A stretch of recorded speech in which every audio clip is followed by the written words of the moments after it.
Okay, so we're here with Sir. Why don't you introduce yourself? My name is Jay Colby. I'm here in Sacramento, California. I have it's called the Truth Table. I've been doing this for now 11 years here at the farmers market. I met a lot of people, and a lot of people are happy that I'm here, and there's a lot of people that are not happy that I'm here. Okay, well, why don't you tell us a little bit about what you're representing here. Well, everything here is the truth. It's stuff you don't get off of the TV news, and the stuff you're not taught in school, basically.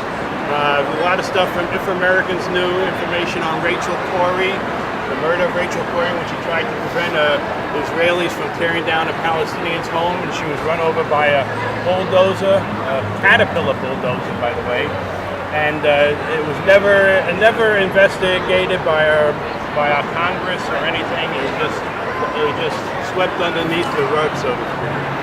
I have information here on Christian Zionism, stuff on the Notre Dame. These are Orthodox Jews that are opposed to Israel and Zionism.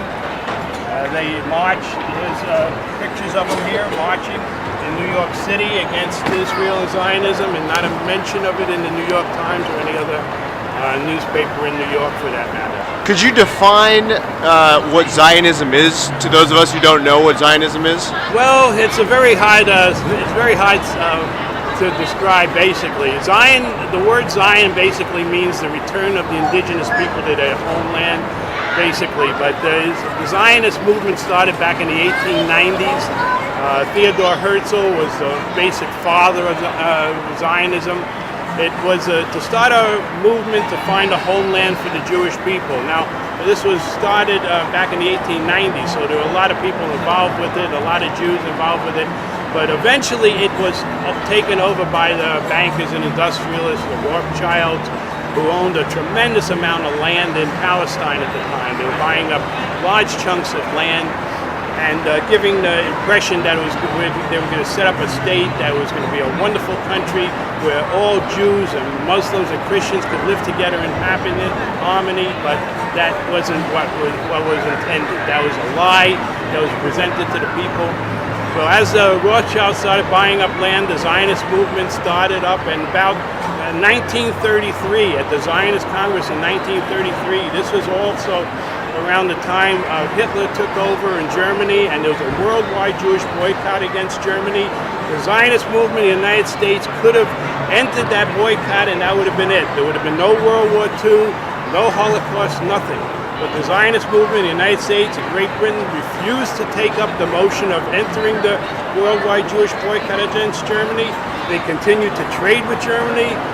Jewish bankers, the Harrimans, George Bush's family, the Prescott Bush, they all financed the Germans. World War II took off. The Holocaust was created. And after the Holocaust, the State of Israel was created. Okay. And basically, there's a lot of information there, a book called The Transfer Agreement, which is a really good book written by Edmund Black, and that goes into this events that occurred back in 1933 and the Zionist movement.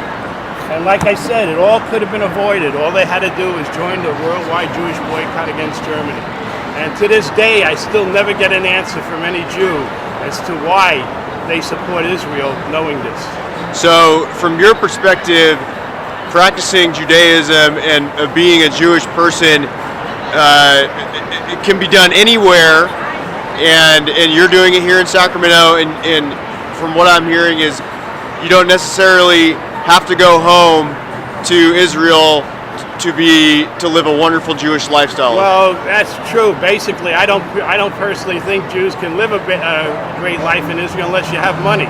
There are Jews that are starving in Israel, living on the streets. There was a girl that lost her apartment, set up a tent on Rothschild Boulevard, and was thrown in jail. So, I mean, as far as being a homeland for the Jews, there are a lot of Jews suffering in Israel. You can turn on TV, and they're always collecting money for some starving Jews in Israel. Now, if that was the case, why is the United States still giving Israel $8 million a day since 1948? That's how much money we've given Israel. So where is it going? It's not going to the Jewish people in Israel. They're starving. It's going to the bankers and industrialists. And Israel, is not a nation, like I said, of Jews. It's a nation of bankers and industrialists. That's all it is. It gives you the impression that it's a Jewish homeland, because they wouldn't be able to do and get away with whatever they do in the world and kill all the Palestinians if they didn't have, if the world didn't think they were Jewish homeland and they have a right to defend themselves. That's a load, because I personally believe that Hamas, which is what Israel is always talking about, why they always go into fighting in Palestine and Gaza, is because Hamas is always shooting rockets into Israel. Well, it's convenient because it gives them the opportunity to go in and destroy the Palestinian people. Hamas, I don't believe, is totally independent. I believe there's a part of Hamas that's connected directly to Israel. So when Israel needs an excuse to go in and bomb and take over more Palestinian land, they fire some rockets into Israel that do no damage whatsoever, but gives Israel the right to now go in and destroy more Palestinian homes and build more shopping centers. I see. So it sounds to me like we're describing another haves versus the have-nots, and big money versus. Well, it's basically a falsehood.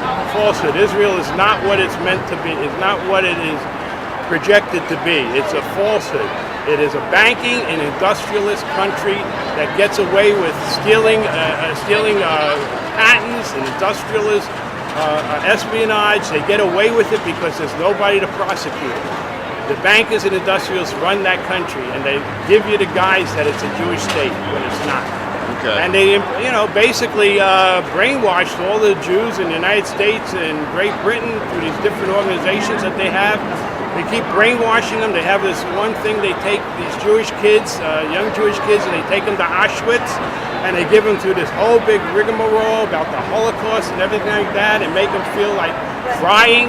And the whole idea is to make you think that no matter what we do to the Palestinian people, it's not as bad as what was done to us. And like I said, the Holocaust really needs to be investigated, and investigate the Zionist cooperation with the Nazis in the Holocaust. Of course, to create the state of Israel. Well, I want to thank you for your thoughts and your information today. And are you an American, sir? Oh yeah, American citizen, American Jew. I was bar mitzvahed in 1962.